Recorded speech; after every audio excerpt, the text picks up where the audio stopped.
this was actually Chandra's idea. A couple of months ago, she asked me, what do you talk to your father about? Does he give the same advice at home that he gives on stage? I said, it's actually 10 times worse at home. He's actually much nicer on stage. So she said, okay, then when we do this whole event, why don't you ask him certain things that maybe he'll be willing to answer if you ask him? So I've made some notes. If I look at my phone, I'm clearly not texting and so on. I'm just looking at my notes, yeah? So, and one other thing, in professional settings, I refer to him by his professional initials, NRN. Certainly not what I call him at home, because sometimes people find it weird, so just a disclaimer. So, NRN, maybe we'll start with something simple and then we'll build it up. So why did you choose to become an entrepreneur? And beyond the reason that you have often stated publicly, you saw a market for software and so on and so forth, but what was your personal desire? What was your emotional need to become an entrepreneur? And I ask this from the perspective that many entrepreneurs in the audience, you know, and so on. Well, before I try and answer that question, let me say there are two things that have happened today which are somewhat unusual for me. One is the excellent set of answers given by Ashish. So much of wisdom in his answers. I enjoyed every minute. Therefore, following him is not easy. Number two, I have never had a conversation in public with somebody who is half my age. So, therefore, that again, given that I will soon be entering my 78th year, you know, it makes me somewhat less confident than what I would like to be. Well, the question that you asked is a very important one. I was a strong leftist when I was a student. And then I went to France to work there. And on Saturdays, I went to Sorbonne and had lots of conversations with the capitalists, socialists, and communists.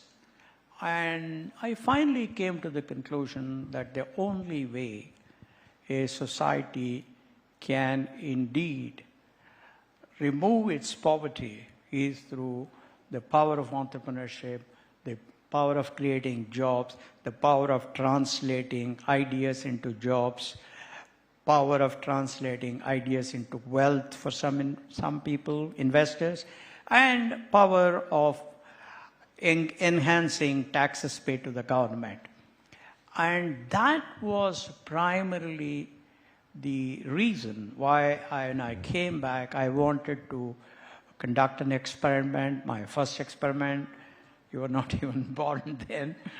So that was a failure, Softronics. And I learned some lessons from that. And the second one has done reasonably well. So, you know, there is often, at least when you read the media, you feel there's an allure around entrepreneurs because if you're a very successful entrepreneur, you make money and so on. It's one side of life. Hold it to you, near you. Sorry, that's one side of life, the success that entrepreneurs see and so on. I would say it to anybody, not just because, okay, please, yeah. So, but can almost anybody become an entrepreneur, or are there certain traits that you feel one must inherently have, or an approach one must have to at least attempt to be an entrepreneur? Well, I think an entrepreneur must have many attributes, and I'll speak only about a few. First, he, as late Robert Kennedy, borrowing the words of George Bernard Shaw said, most people see things as they are and wonder why. I dream of things that never are and then say, why not? In other words, he or she must have the power of imagination. He or she must be comfortable with innovation. He or she must be comfortable with doing something unusual.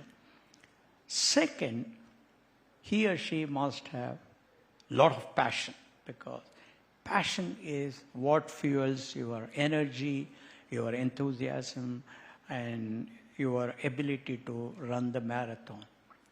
Third, the leader must have a very clearly articulatable value system. That's very, very important, because everybody looks up to the leader, everybody looks up to the founder. So therefore, his or her value system must be very clearly articulatable, and he or she must obviously lead by example. And finally, I think because the task of a founder is to convince customers, is to convince employees, to convince investors, he or she must have the ability to articulate reasonably well. Otherwise, it just won't happen. So then does the role of a founder change over time in an organization? Because what you just articulated is at the very beginning.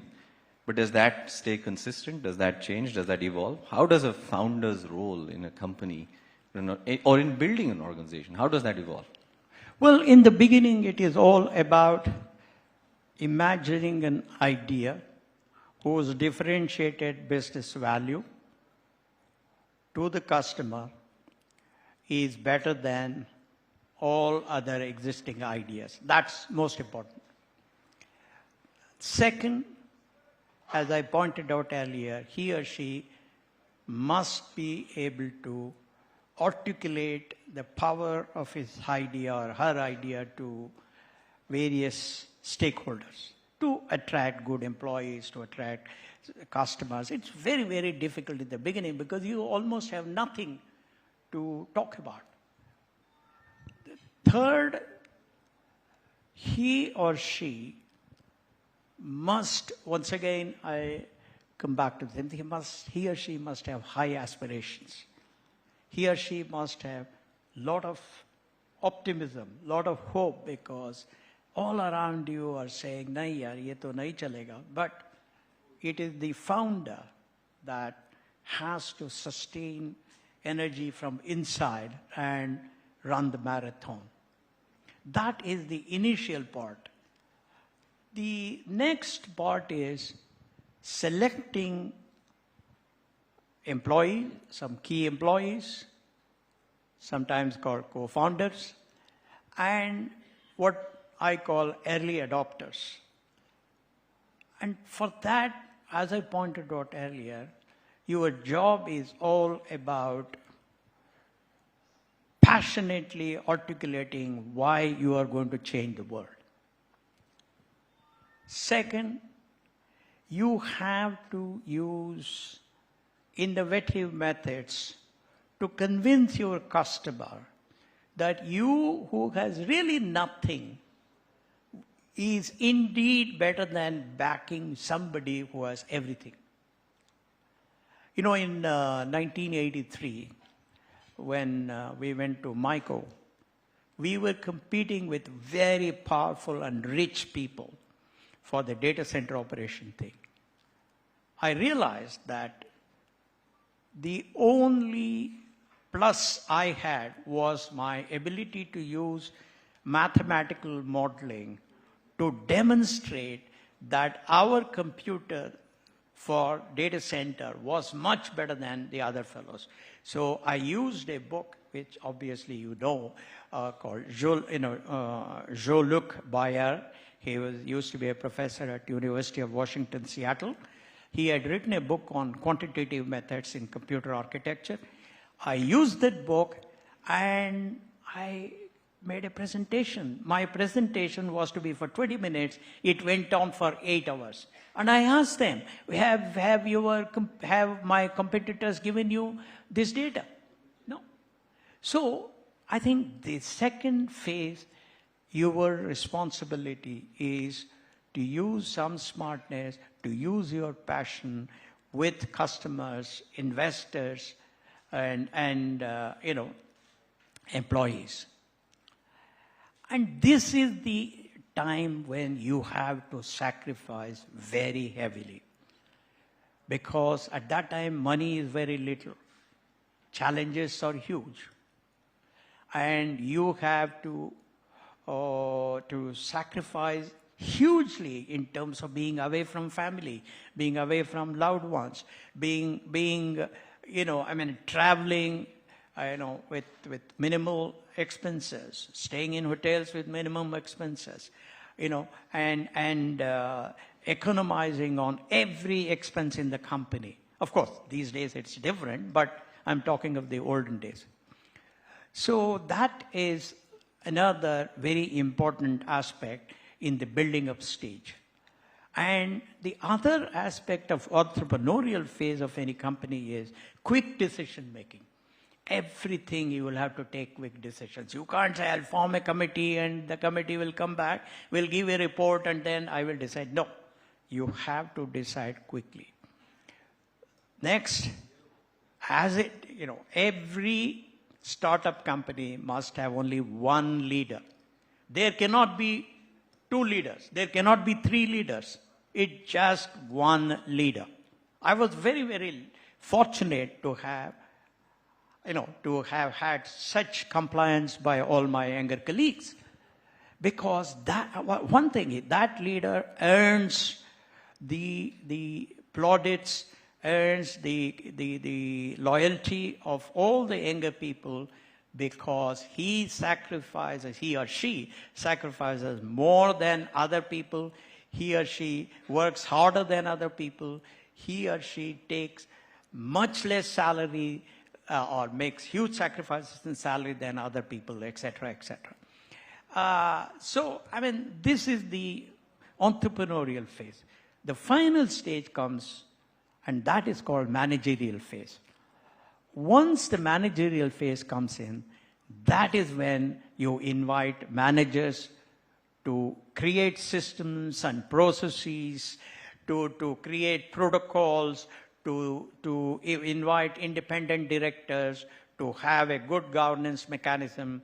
And, of course, by somewhere around this time you would have got listed, then you have to provide quarterly results, and all of that. So this is how a founder metamorphosizes himself or herself over these phases. Right. And you said something very important that I think even the previous session they referred to. Anybody in this crowd who has started a company has had to recruit people. And when you don't have much to show, it's harder to recruit. So how did you recruit your first 6 or 7 colleagues? Well, first of all, I first had to decide what kind of people do I want to recruit. My focus was on competence, because if you don't have competence, then nothing will happen. Not much work will progress. So first is competence. Second is value system. Because value system is required because in the beginning, everybody has to trust implicitly everybody else. Nobody should say, when I'm sleeping, the other fellow is putting his hand in the till. Third, the only thing the employees of the company have are your words. There is no guarantee, nothing, whether this idea will take off or not. So in order to engender such a trust amongst the people that you recruit, you must be authentic. In other words, you have to walk the talk. You must be truthful. You must be trustworthy. You must demonstrate your passion. You must walk the talk. And once you do that and then create a dream, you would have already created a dream. And once you paint the dream in rainbow colors and talk about the good days that will come, if all of us do what is needed together as a team, in unison, then there is a reasonably high probability of people buying your vision. And that vision, at the end of the day, must have something in it for everybody that is in the team. It cannot be that only, four of us will make a lot of money and rest of you will suffer. No, it just won't work. So you have to create a vision which is a win-win-win-win, that kind of stuff. And once you do that, then you have selected the right kind of people and you have convinced them through your passion, through your authenticity, through your storytelling, through the stories of all other wonderful entrepreneurs who have succeeded. And I think you are only enhancing the probability of success. Yes, but you were 35, 2 children, 80s India, No, so... no, you were not at born. Sorry, one on the way, one on the way. Oh, yeah. One child and one on the way. And if it didn't work, maybe you'd be a 40 or 42-year-old mid-level manager at most at that point in 80s India. I can't imagine there was a market for hiring a lot of those people in software those days. No. So the risk for you is very high. And then on the other hand, most of your initial younger colleagues were early 20s. They presumably had more options. So how did you convince, at least tell us one or two of them, how did you convince them that, hey, they should listen to this 35-year-old versus pretty much doing whatever else they wanted to do? Yeah. Look, I was the head of software at Patni Computer Systems Limited, and all these guys, I had hired them. Well, Chris was one person who was hired by Ashok Patni from IIT Madras, but the rest of them I had hired. And they were all 5, 6 levels below me. For example, Nandan I hired as a software engineer trainee. Shibu I hired as a software engineer. Dinesh I hired as a software engineer. Ashok Arora I hired as a software engineer trainee. Raghavan I had hired, etc., etc. Now, when I started out on this journey, they all knew that I was earning a much, much, much higher salary than all of them. Number two, they also, in some way, I was not talking as much as I do today, they realized by my action that I had a big dream. And I also talked to them about how there was going to be an extraordinary revolution in the US in terms of super mini computers and OLTP transaction monitors and relational databases on those super mini computers, how the departments of large computers and mid-level corporations and small corporations were going to embrace computing technology for commercial applications in a big way. And the US was going to be eternally short of technical manpower. And we in India had lots of youngsters who were smart but had no jobs. So therefore, I gave them a reasonably convincing argument that the future of this company would be better, because they also knew that I had failed in my first attempt. And I had explained to them that there was no market at that time because there were very few computers in India. I was looking at the domestic market. And therefore, when I gave this argument, they understood that we were going to look at exports. We were going to look at the most dynamic market in the world, the most competitive market in the world, etc. That's how it is. Because I was talking to a couple of founders, and we've all had this experience where we have to actually convince parents of some of the folks saying, no, you should let your child join, it'll be okay, and so on. Was that experience true back then as well, or is that more of a recent phenomenon? We have to convince the family, hey, it's okay. I mean, I imagine it must be even harder then than now. You know, it's very interesting, Rohan. We were 8 children. My mother was always in the kitchen. Because she cooked on wood stove. morning 6 a.m. to night 9 p.m. And father took his government job too seriously. He was away in the office from 8 a.m. to evening 8 a.m. At home also there would be fellows waiting. So somehow that environment gave us a lot of freedom. They didn't ask us, what are you going to do? Have you eaten well? Have you slept well? These were not the questions my father asked. No, I meant in terms of the families of any of the people you had to recruit. Did you have to convince them and or their families or their friends, their social environment, that, hey, it's acceptable for you to go work at this unknown random company? I mean, I can't, in a market starved for jobs, that cannot be a simple decision. No, I will tell you. I'll tell you. I was very, very lucky in that I had the support of my wife, your mother. When I resigned on her birthday, I still remember 19th August 1976, I met her. I said, happy birthday, and then I said, I have resigned. But she smiled, as she always does, and she said, not an issue. We will live within whatever means we have.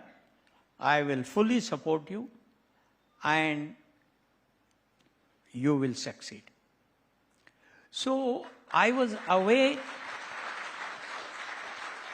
in some sense, I was away from all the other people that you spoke about. The only person I was very friendly with was my friend, okay? And she was the only person in whom I confided everything that I wanted to do. And she was an unbelievable supporter. Unbelievable supporter. So in some way, my case may not be normal, but I was very lucky to have that person. So then, surely, I mean, building on that, there would be, again, everyone who's built any kind of company, any founder goes through, the buck stops with the founder ultimately, certainly in the early days. They go through tremendous moments of doubt, uncertainty. At least as far as I'm aware, in no interview ever have you admitted to any of that. So surely, and you're not Superman against all belief. So in those moments, did you feel, hey, maybe this won't work? Or what will I do? Because again, your colleagues are 12, 13 years younger than you. You can't really go to them and say, hey man, I'm really worried. This is something all founders everywhere in the world go through. So in those moments, did you have moments, or when you had those moments like that, what did you do? What was your plan B, or how did you deal with them? Well, Rohan, the reality of life is fear, doubt, uncertainty. These are parts of everybody's life. But it is so, particularly in the case of an entrepreneur. As I told you, when I decided to leave my job and start, I said, look, I've got this wonderful job. I'm getting so much of money. My wife has got a job in telco in Nanavati Mahala in Bombay. Everything is fine. No, already I have failed once. So is this the right thing I'm going to do? It was there. Second, when I had to get the first customer, Database Corporation, there were so many odds against us. There was a lot of fear, a lot of doubt. Third, when we had to get the first domestic customer so that we could have a steady stream of revenue from our data center activity, we were pitted against huge guys. That was also a lot of doubt about self, a lot of fear. When we went public, that was a big time of doubt, fear, uncertainty. whether it will do well or not, whether we'll And make it. it didn't do very well the first time in India. Yeah, I'm saying. And then there was the issue of I had to take a decision in 1995 not to renew the contract with a Fortune 10 company. And at that time, the revenue from that company was forming 25% of our revenue. We had just gone public. And all the other big guys, I don't want to mention their names, but everybody knows who are the top 4 or 5 people, players in our field. All of them signed on the dotted line. I was the only crazy guy. And all my younger colleagues were not in favor of not continuing with it. That was a big moment of fear and doubt. So again, this is what I learned from my wife, and that is, she said, in fact, I still remember, I told all my colleagues who were sitting there that, look, I have to make a call on the landline outside. It was in Taj Residency. I went out, I called her, and I said, look, so far, you have looked after the children, totally. But for the next 4 or 5 years, you have to do it even more of it, because I will be away anywhere between 250 to 300 days in a year, because I am going to take a very tough decision, the toughest in my life. And that will only be possible if you agree with it, because others were not, even Mohan was against it. She said, don't worry, I am always with you. And more importantly, she said, there are times when logic doesn't hold good. There are times when you have to transcend logic and embrace faith. And that is the time when your belief in God will all fructify, because as Bhagavad Gita says, karmanadhikaraste and all of that. That is, do whatever you are supposed to do to the best possible way, in the best possible manner, and leave the rest to God. So I think in some way, in the time when all of you have fear, doubt, and uncertainty, do the best that you can do. Get into further and further detail and delineate. After all, what is uncertainty? Uncertainty is only that the probability of an event is low, or a certain thing. And what did Bayes' theorem tell all of us? Bayes' theorem said, by obtaining more and more information, you can enhance the probability of that event, right? So that's what she said, and that's what I followed. So I don't think you people need to worry too much about fear, doubt, and uncertainty. Have faith in God. But before you have faith in God, you have to do everything possible under the circumstances. Then everything will be fine. But living under that kind of constant uncertainty, fear, self-doubt, what does that do to you personally? Or what did it do to you personally, your personality? Because that seems like a fairly extreme way of living for decades together. Or at least, let's say, the first 2 decades, maybe not 4 decades. I'm glad you asked that question.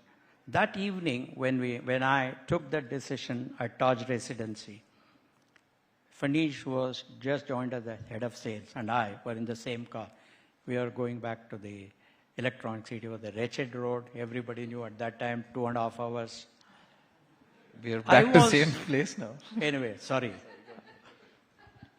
No, but that is a fact anyway. Agreed. Sorry.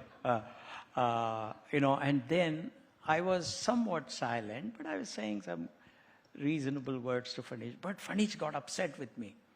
He said, Mr. Murthy, you don't seem to be worried. You are least concerned about the company. Then I told him something which is so important. I said, look, Fadish, when a child is not well at home, neither of the parent shows panic. The father gives confidence to mother, mother gives confidence to father. Because by becoming panicky at that time, you will only make things worse. So therefore, one principle I adopted, and that is, when I left the office at 8:30 in the evening and when I was back home by 9 o'clock, by which time you and Akshata would have finished your studies, your mother would have made sure that you've done all your homework and all of that, we would take you to McFast here. And just seeing you people enjoy eating that pizza or whatever, you people wanted, that brought so much of joy and happiness to us. And of course, to boot, while returning, you would lie down on the road in front of that toy shop saying, I want this cement toy. No, but I enjoyed it every minute. I enjoyed it because I needed a light moment. I didn't want a serious moment. So I think every one of us will design and invent, or not invent, create certain unique ways of making your own mind relaxed and also finding some kind of calmness. I'm just checking. I don't know how much time we have left. The monitor doesn't show me either. So can someone cue me? No, I don't want to hold the next speaker. I know there's a next event. So Chandra, maybe you'll cue me? Oh, wow, okay, fine.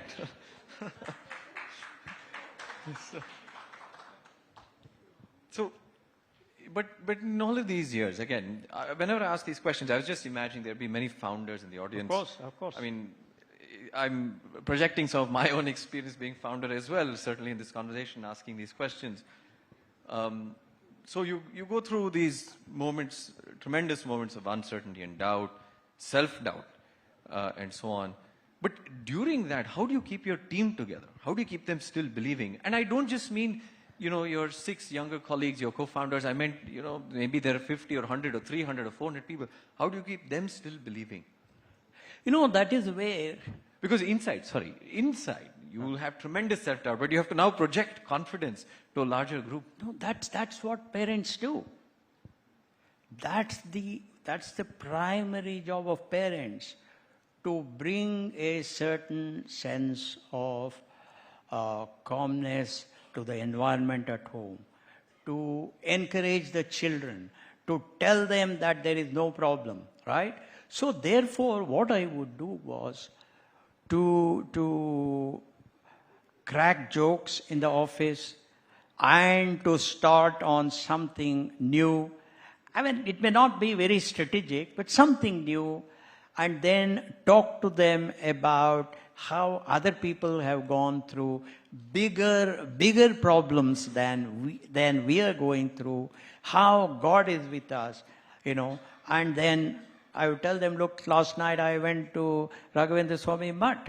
So I think these things give people some confidence. In other words, look, the whole human relationship is based on faith and trust. Husband has trust and faith in wife. Wife has trust and faith in husband. We have faith in God. All of that, right? So therefore, creation of trust is by showing them how authentic you are, how genuine you are in caring for them, how you are always there to take care of them, by doing very simple things like, let's say we would go to a canteen. There was only one canteen at that time. So I knew that, let's say on one of those days, I'd say Dinesh liked something. So I would give part of my food to him. I would say, Dinesh, please, I know you like it, eat it. So I think small things in life make a lot of difference in raising the confidence, trust, and faith of your youngsters in you. So therefore, we all cannot keep on telling lies, because the moment they think that it is all lie, they won't trust you anymore. So you have to be authentic as much as possible. But you should not be panic. You should not, make them kind of start crying. Right? Yeah. One of the things you always told me is, it's not just entrepreneurship, it's true for all of life, that life is a series of compromises. And you say some of the compromises are geometric progression, some are linear progression, and so on. And I don't know if you'll want to answer this publicly, but I'll still ask you.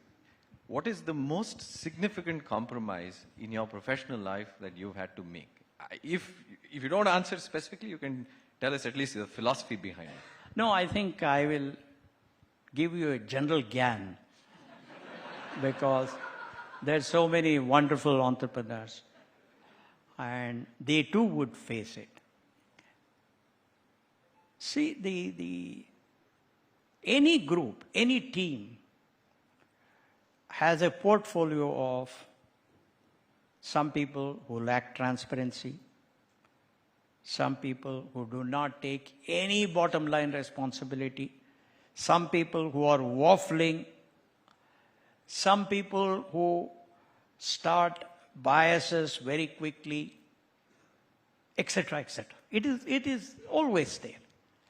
Now, the smartness of the leader, which all of you are, is to realize it, and to the extent possible, emphasize the strengths in situations and de-emphasize weaknesses in situations. There is no 100% solution to any of these. Let's say you are in a discussion where you are discussing the next quarter result. Supposing there is somebody who has a habit of leaking. I have come across such people too at Infosys. Not among my co-founders, but somebody else. Now, then the best thing to do is to, in a nice way, without that person losing his face, make sure that he is not part of that discussion. So what you are doing is you are reducing your risk. You are de-emphasizing the weaknesses. So I think that is the only way. I've deliberately not given specific examples, because that's not the purpose of this discussion. Because those examples may not mean anything to any of them. Fair enough. But just switching gears a little bit, right, on top of moving away from all the uncertainty and fear, the positive side, there was an analyst report, I think late 90s, maybe early 2000s, that said Infosys was God's own company. That was the title.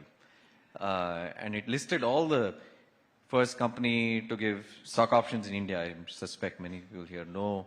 In fact, there had to be some case in the Supreme Court that had to be resolved for this. We won that case. Yeah, to make it possible. Thanks to Mohan. Yeah, thanks to Mohan Das Pai, and that made it possible for all future generation of companies in India to do this. First company to do this, first company to do that, to voluntarily declare quarterly results when it was not really mandated or required for listed companies, and etc., and so on. It feels like, at least to me, when I read these things, a lot of these things come out of the philosophy of the founder, of some kind of philosophy, some kind of culture that the founder must believe in.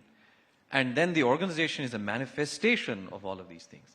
Is that a fair assessment, fair characterization? And if so, then how important is the role of a founder's philosophy in building an organization, in creating a deep culture that permeates through all levels?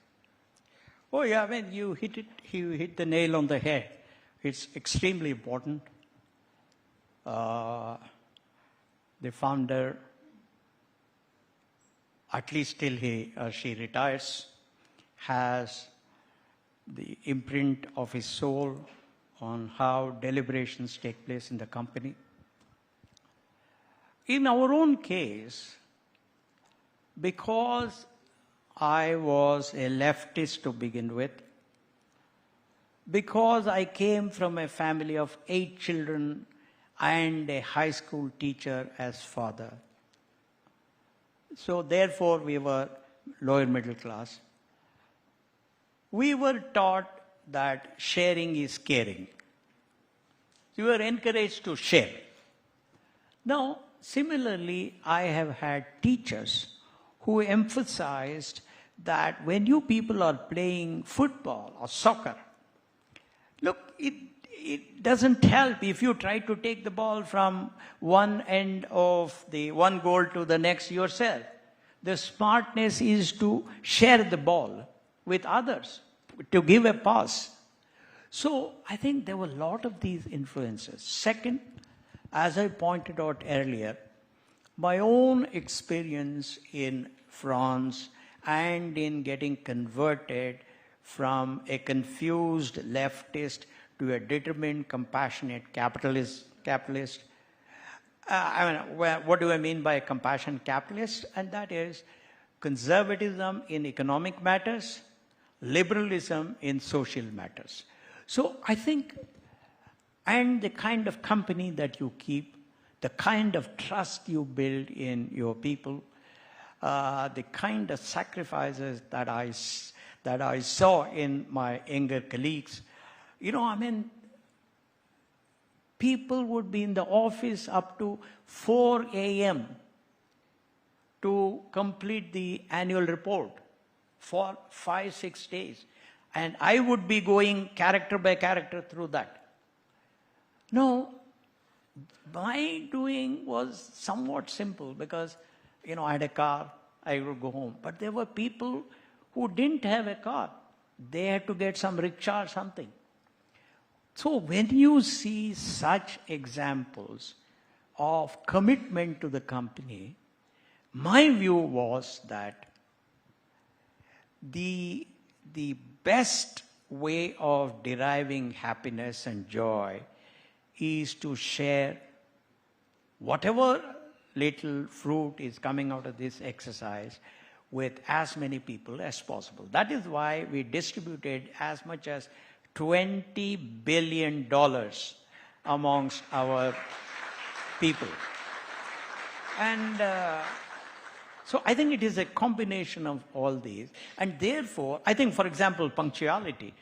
I would be there in the office at 6:20. So at that time, people realized it. So people would always come on time. I did not have to tell anybody, Bhaiya, you have not come on time. No, because your actions speak louder than your words. And, excellence. I would go and visit toilets. People knew that this guy is visiting toilets to make sure it's clean.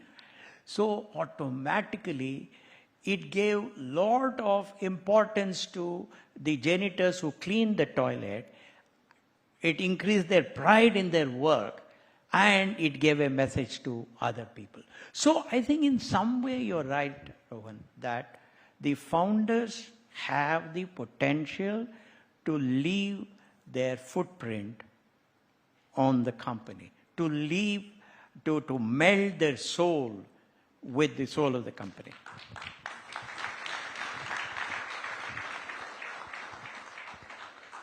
So I hope I didn't say something silly because no, I'm not the one to judge. Clearly, the audience is the ones to judge, right? No, but this is in addition to the stock options and so on for everyone, but also at a personal level, right? I've always wanted to ask you, what is it? Is it that you didn't like money? Why do you not choose to keep? Because your cap table, right, looks very different from how all of us modern entrepreneurs would create the cap table. If one were to call it a cap table at your time, but you chose not to keep as much of the company in its very inception. Why is that? I mean, I can't really relate to that decision. No. I mean, I'm projecting here. Really, I know. I don't know. I mean, the reality is I can only speak for myself. I enjoyed the company of people who are happy. I enjoyed the company of people who felt I was fair to the extent possible. I enjoyed the company of people who thought that it was their company. I enjoyed the company of people who showed more enthusiasm than me in many ways.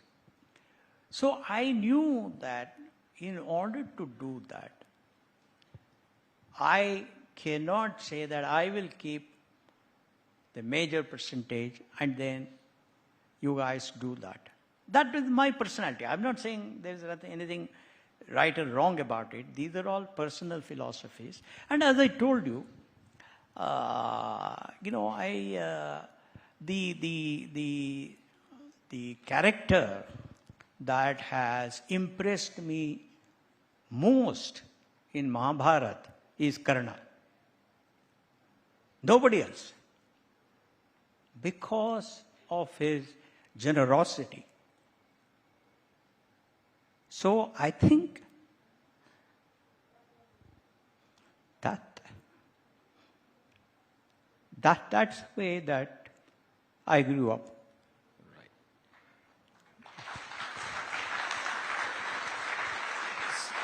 Switching to something somewhat contemporary, Chandra and I were talking. Switching to slightly more contemporary issues that Chandra and I were talking about, which is, even in the previous session, there's debate on governance, young companies, and so on. But actually, in some sense, from a younger entrepreneur's perspective, you have to recruit people, you have to succeed in the market, there are lots of difficulties and challenges and problems. Now, on top of that, you have to do good governance as well. So, feels like a lot to do, so is good governance something you worry about in the beginning, or you worry about when you're successful? Or when do you start thinking about good governance for a young company? You don't have to teach a child to start breathing. The child starts breathing when it is born. You don't have to teach a child to cry when it is hungry. It automatically asks, in its own way it cries, and you have to give food. So I think there are certain characteristics of human beings which are best acquired from very early days. And that happens because of family, because of early teachers, because of the environment you live in, because of the philosophy that you have imbibed, in my case, compassionate capitalism, because of the role models that you have had. So I think somehow it is very difficult for me to say that I will start good governance once I have become a $20 billion company. I think that is... So you say it's a philosophy that you either imbibe or you don't. Yeah. It's just a way of life. Yeah. Got it. The last section, yes, that's actually helpful. Yeah. Since you're talking about, the importance, for example, of good governance or other things, these are philosophies that one accumulates through one's life experiences. Yeah. What is perhaps, maybe you can share one example, either from your family, your friends or teachers, because you refer to these three stakeholders quite regularly. One example from your early life that you believe has influenced how you have led your life in a professional setting, but you learned perhaps early on. Well, I think it was my high school headmaster in Mysore city. He was extremely strict, very, very strict. Now, he was teaching us chemistry, and that was the last class of the day. For 4 p.m. to 5 p.m. And I was sitting in the front bench. And that day, he was conducting an experiment where he needed to put common salt into a test tube.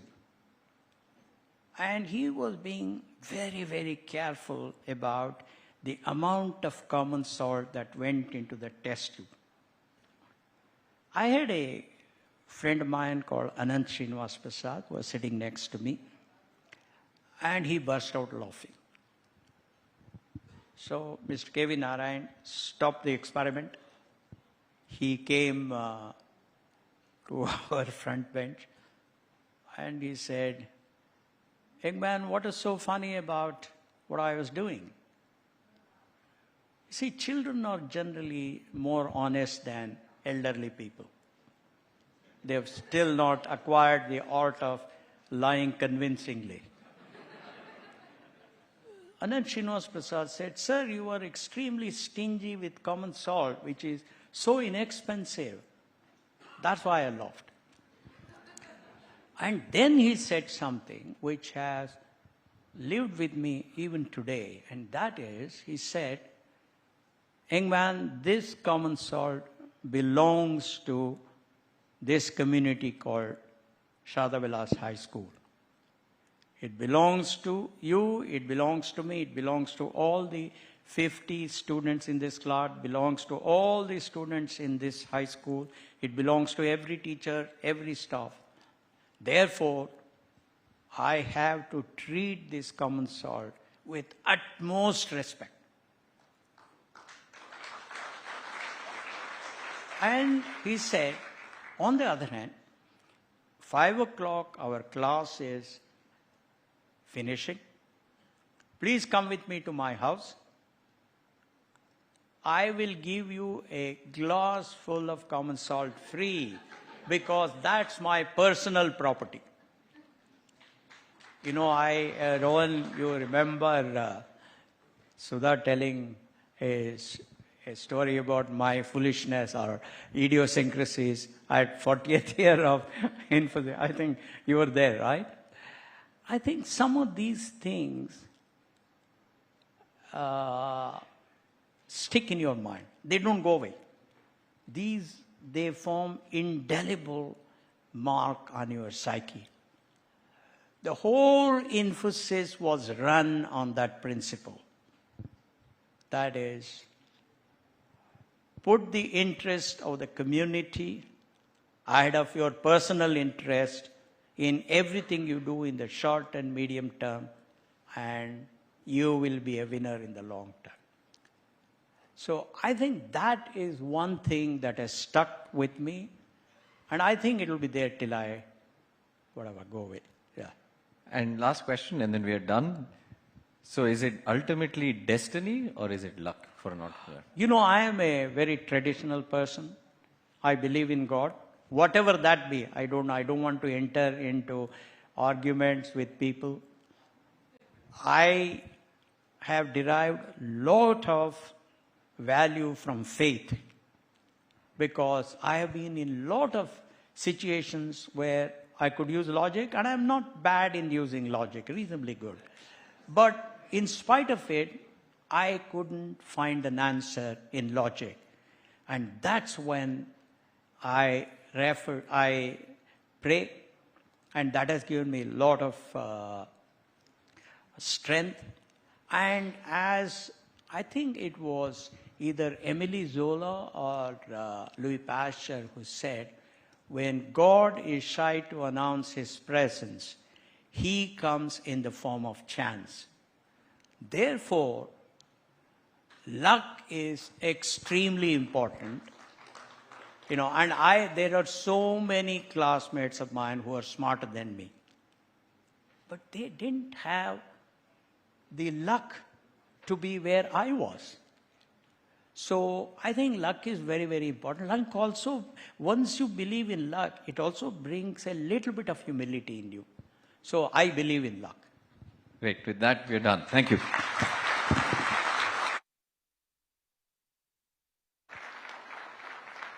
One second. Mr. Murthy, I'm going to request